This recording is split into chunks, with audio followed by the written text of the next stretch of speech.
ಮತ್ತೆ ನೊಂದೆ ನಾನು, ಸುಳ್ಳೆಂದು ಹೇಳೆನು, ನಮ್ಮೊಲವು ಬಾಡಿತೆಂದು ಮಿಡಿದ ಕಣ್ಣೀರನು. ಆ ಬೇದನೆ ತಾಳದೆ ದಿನ ಅಲೆದಾಡಿದೆ,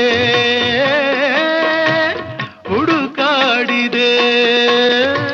ವಿಷಾದವನ್ನು ಬಿಡು ಬಿಡು, ಸಂತೋಷವನ್ನು ಕೊಡು ಕೊಡು.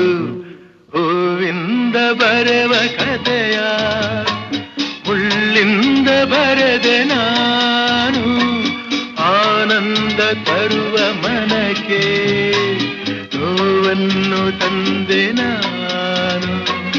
ಹೂವಿಂದ ಬರೆವ ಕಥೆಯ